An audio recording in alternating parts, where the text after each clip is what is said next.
I get asked all the time, where do I even start if I'm trying to build a leadership development program initiative? Because here's what happens. You're a company, you're ready to invest in your people, you're ready to develop a talent program to preserve your legacy, to become more agile, stay competitive. You're ready to do it, but you don't know where to start. So you go to your HR, head of HR, and you say, please go figure this out. They go and spend hundreds of hours, thousands of dollars to work with consultants and whatever their team. And they come back and they say, okay, I've done all this work. Here's this $30,000, $100,000 proposal, whatever it is. And you as an owner or the head of the money strings go, oh wait, no, we can't afford that this year. The other trap that happens is, oh, we need something. Oh, I know, I went to this workshop on situational leadership. Let's just bring situational leadership in.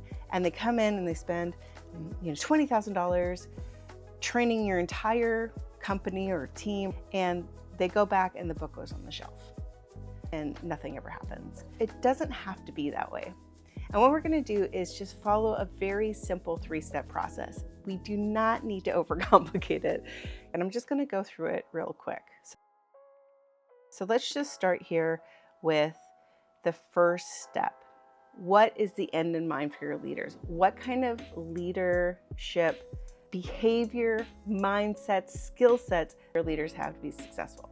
Now that includes your talent, because any leadership competency structure starts with individual contributors. So I'm saying leader here, but it also will feed into your pipeline. Now that can be a lengthy process, can be a short process.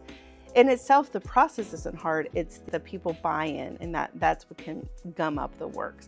But generally, we're gonna first think of what's the end in mind. So now I looked at the competencies, which is phase 1. And then next, what I'm going to do is map that to actual programs. Let's say speed of trust, or coaching, team building, navigating difficult conversations, and navigating change. So those 5 types of trainings with support, making sure those skills are being applied on the job. We're giving support to our leaders, and we're having accountability systems. Number 3, integrate that to your performance management systems. Now, if you don't have a performance management system yet, no worries. You're going to be able to integrate those systems together. So it's a great time to integrate. You might as well integrate from the beginning, because it can be tricky to integrate there at the end.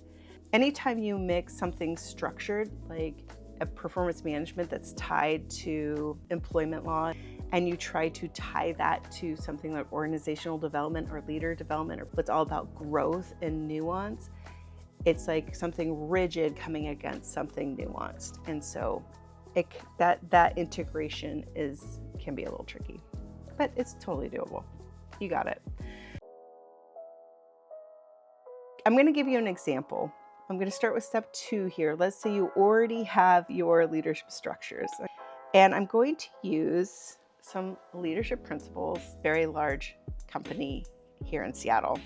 They have 16 leadership principles. A lot of times these principles, there's nuance underneath. It's never quite this clean, but let's just look at them. Customer obsession. Now the thing here to look at, leaders start with the customer and work backwards. Okay, starting with the end in mind. Brilliant. Of course, they're brilliant. They work vigorously to earn and keep customer trust. There we go, trust. That is what we're looking at, trust. And you'll notice in my Leader Capacity Accelerator program, trust and inspire, right here, is the number 1 module we cover.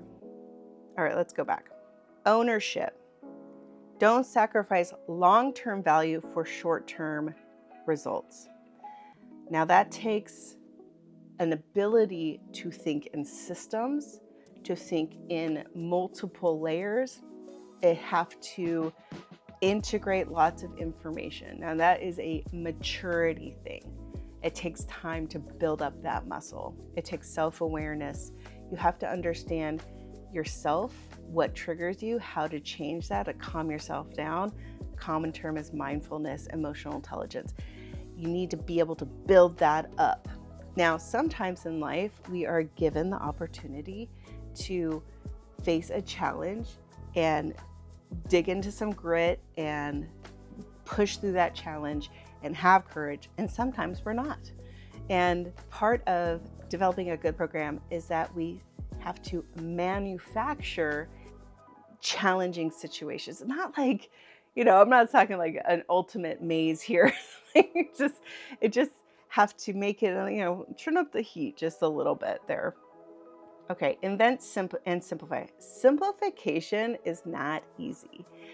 It takes iteration and input and holding lots of nuance and integrating that nuance and letting go of your precious items and thoughts and having a lot of self-awareness. Again, that has to do with capacity and maturity.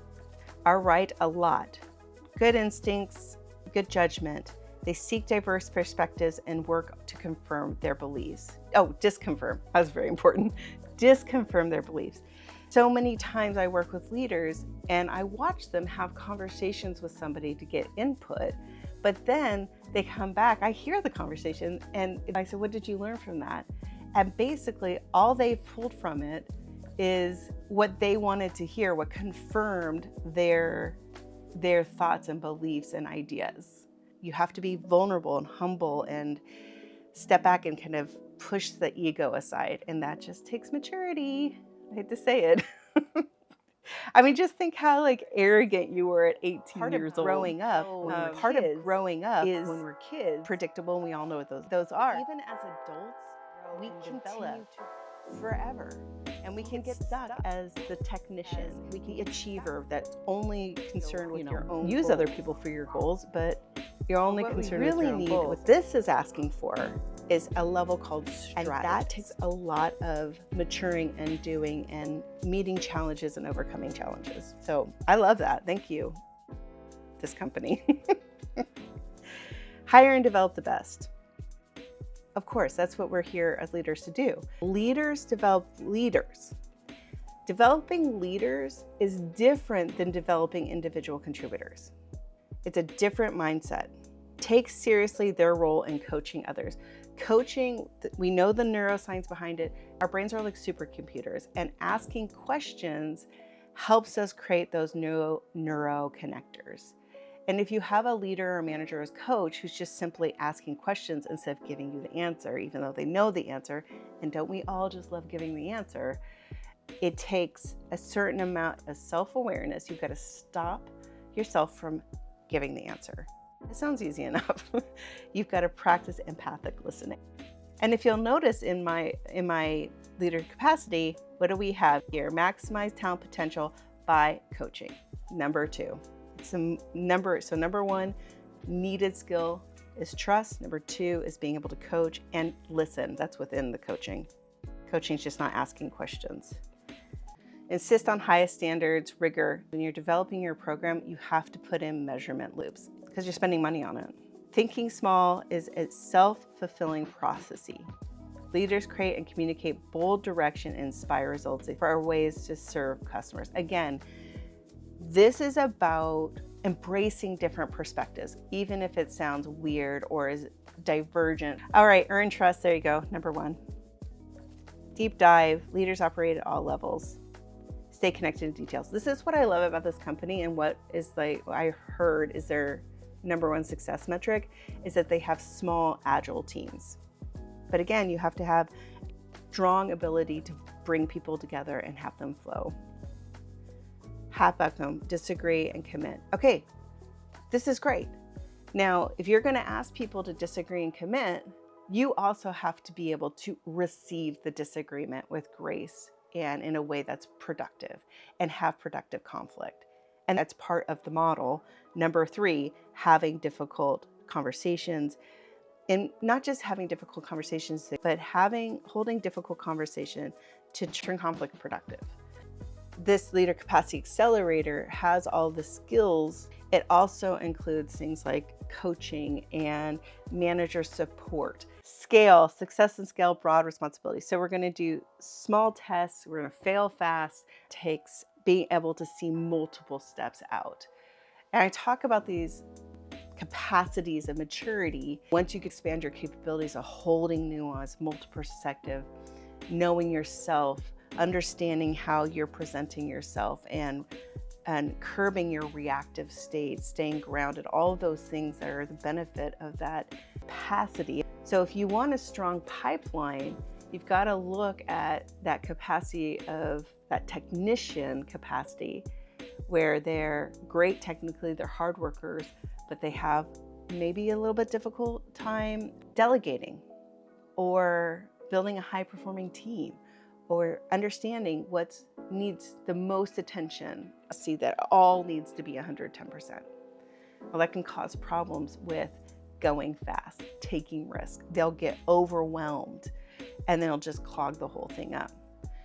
Now, if you can develop your technician, because they're not going to want to do leadership development, they are going to want to just do technical training. Now, the achiever is going to have their own thing. Pluralist is going to have their own thing, and strategist is going to have their own thing. But I'll get into leadership theory another time if you'd like. We've got our competencies. Now we're going to map them to some programs and support systems. Maybe it's coaching, maybe it is online modules, maybe it is just a technical skill. But fundamentally, at a base level, your leaders have got to be able to build trust, coach, listen, but that's part of coaching, listening, turn conflict productive by learning how to navigate difficult conversations. I love crucial conversations for that. Build strong teams. You can use Tuckman's model, and then there's coaching and leadership strategies as you build Tuckman's model. There's other models out there that you can use. And then 5, navigating change. I find building a strong team, DISC is really helpful because we can understand how people prefer to communicate, understand how people prefer to work, and then maximize that way of thinking to build motivation and to adjust our way of relating and assigning so that we don't have as much of that. So then we're going to take all those competencies, we're going to map them out, we're going to go out, we're going to get vendor contracts, or you're going to facilitate it in-house, you're going to measure it, you're going to run pilots, and you make sure that it's landing with your audience. And then we're going to integrate that into our performance management, and then we're going to go back to those leadership gaps, eventually measure those again. It doesn't have to be a giant program. Like, you might just start with trust and then integrate that into your performance management. If you would like to work with me either on this process or to deliver something within the process like DISC, crucial conversations, or if you want to build something from scratch or just want to have a conversation, Hannah, this is my problem, what would you suggest? Go to my website. You can book a free discovery call on my website, DesignWiseConsulting.com, or you can just send me an email. I put a link below, and thank you for visiting me.